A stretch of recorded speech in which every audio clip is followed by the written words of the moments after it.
بسم اللہ الرحمن الرحیم۔ چاہے زمزم اور عبد المطلب کا خواب۔ قبیلہ جرہم کا اصلی وطن یمن تھا۔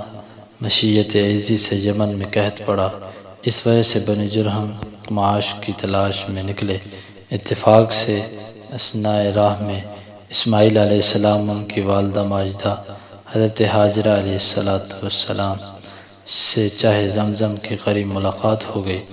بنو جرہم کو یہ جگہ پسند آئی اور اسی جگہ قیام پذیر ہو گئے، اور پھر بعد میں حضرت اسماعیل علیہ السلام کی شادی اسی قبیلہ میں ہوئی، اور نبی ہونے کے بعد عمالقہ جرہم اور اہل یمن کی طرف مبعوث ہوئے۔ 130 سال کی عمر میں آپ کا انتقال ہوا۔ حتیم میں اپنی والدہ ماجدہ کے قریب مدفون ہوئے۔ اسماعیل علیہ السلام کے وصال کے بعد حسب وصیت ان کے بیٹے قیدار خانہ کعبہ کے متولی ہوئے۔ اسی طرح بنو اسماعیل خانہ کعبہ کے متولی ہوتے رہے۔ مرور زمانہ کے بعد بنو اسماعیل اور بنو جرہم میں منازعت اور مخاصمت کی نوبت آئی۔ بالآخر بنو جرہم غالب آ گئے اور مکہ میں جرہم کی حکومت قائم ہو گئی۔ چند روز کے بعد جرہم کے حکام لوگوں پر ظلم و ستم ڈھانے لگے، یہاں تک ظلم کیا کہ اولاد اسماعیل مکہ کے اطراف و جوانب میں آباد ہو گئی۔ جرہم کا جب ظلم و ستم و فسق و فجور اور بیت اللہ کی بے حرمتی حد سے گزر گئی تو ہر طرف سے قبائل عرب مقابلہ کے لیے کھڑے ہو گئے۔ مجبوراً قبیلہ جرہم کو مکہ سے نکلنا اور بھاگنا پڑا، لیکن جس وقت مکہ سے نکلنے لگے تو خانہ کعبہ کی چیزوں کو بئر زمزم میں دفن کر گئے، اور بئر زمزم کو اس طرح بند کر گئے کہ زمین کے ہموار ہو گیا اور زمزم کا نشان بھی نہ رہا۔ بنی جرہم کے چلے جانے کے بعد بنی اسماعیل مکہ میں واپس آ گئے اور آباد ہو گئے، مگر بئر زمزم کی طرف کسی کی توجہ نہ گئی۔ مرور زمانہ سے اس کا نشان بھی نہ رہا، یہاں تک کہ جب مکہ کی حکومت اور سرداری عبد المطلب کے قبضہ میں آئی اور ارادہ خداوندی اس جانب متوجہ ہوا کہ چاہے زمزم جو عرصہ سے بند اور بے نام و نشان پڑا ہے اس کو ظاہر کیا جائے، تو رویائے صالحہ یعنی سچے خواب کے ذریعے سے عبد المطلب کو اس جگہ کے کھودنے کا حکم دیا گیا، اور اس جگہ کے نشانات اور علامات خواب میں بتلائے گئے۔ چنانچہ عبد المطلب کہتے ہیں کہ میں حتیم میں سو رہا تھا کہ ایک آنے والا میرے پاس آیا اور مجھ سے خواب میں یہ کہا، احفر برہ کو کھودو۔ میں نے دریافت کیا وما برہ کیا ہے؟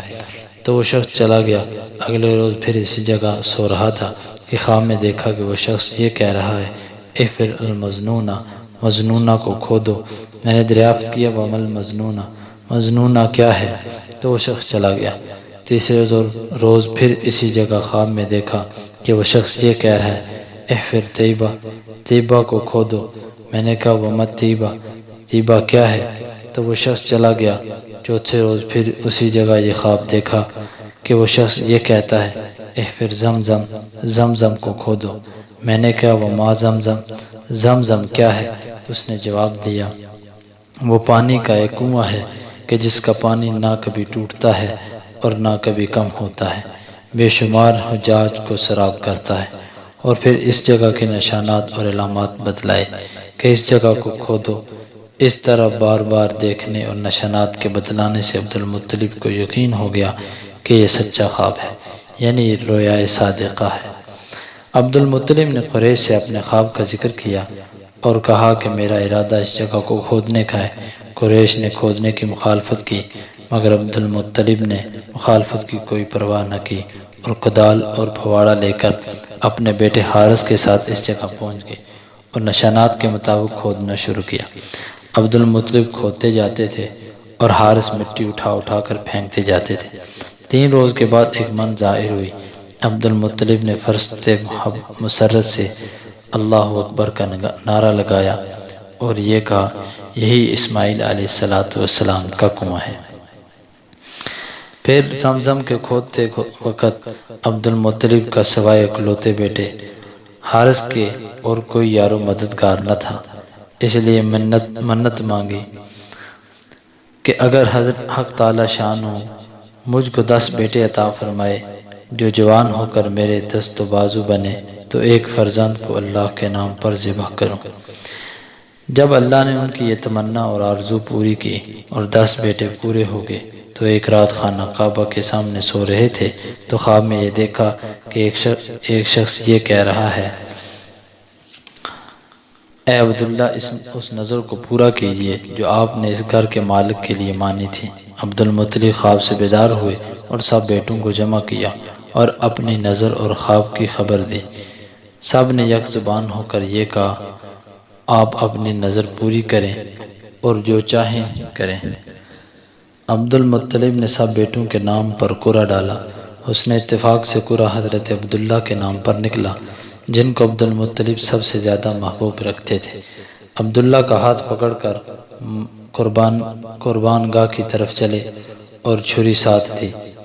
حضرت عبداللہ کی بہنیں یہ دیکھ کر رونے لگیں اور ان میں سے ایک بہن نے یہ کہا کہ اے باپ، آپ 10 اونٹ اور عبداللہ میں قرعہ ڈال کر دیکھیے، اگر قرعہ اونٹوں کے نام پر نکل آئے تو 10 اونٹوں کی قربانی کر دیجئے اور ہمارے بھائی عبداللہ کو چھوڑ دیجئے۔ اور اس وقت 10 اونٹ ایک آدمی کی دیت اور خون بہا ہوتے تھے۔ قرعہ جو ڈالا گیا تو اتفاق سے حضرت عبداللہ کے نام پر ہی نکلا۔ عبدالمطلب 10 اونٹ زیادہ کر کے قرعہ ڈالتے جاتے تھے مگر قرعہ عبداللہ ہی کے نام پر نکلتا تھا، یہاں تک کہ 100 اونٹ پورے کر کے قرعہ ڈالا گیا تو قرعہ اونٹوں کے نام پر نکلا۔ اس وقت عبدالمطلب اور تمام حاضرین نے اللہ اکبر کہا، بہنیں اپنے بھائی عبداللہ کو اٹھا لائیں اور عبدالمطلب نے وہ 100 اونٹ صفا اور مروہ کے مابین نحر کیے۔ ابن عباس رضی اللہ عنہ فرماتے ہیں کہ اول دیت کی مقدار 10 اونٹ تھی۔ سب سے پہلے عبدالمطلب نے قریش اور تمام عرب میں یہ سنت جاری کی کہ ایک آدمی کی دیت 100 اونٹ ہیں اور نبی کریم صلی اللہ علیہ وسلم نے اس کو برقرار رکھا۔ اسی واقعہ کے بعد حضرت عبداللہ ذبیح کے لقب سے معصوم ہوئے اور اسی وجہ سے نبی کریم صلی اللہ علیہ وسلم کو ابن الذبیحین کہتے ہیں، یعنی 2 ذبیح کے فرزند، ایک حضرت اسماعیل علیہ السلام اور ایک حضرت عبداللہ۔ اگر آپ کو ہماری یہ ویڈیو اچھی لگی ہے تو لائک، کمنٹ اور اپنے دوستوں کے ساتھ شیئر کیجیے اور ہمارے چینل حق ریلیزز کو ضرور سبسکرائب کیجیے۔ السلام۔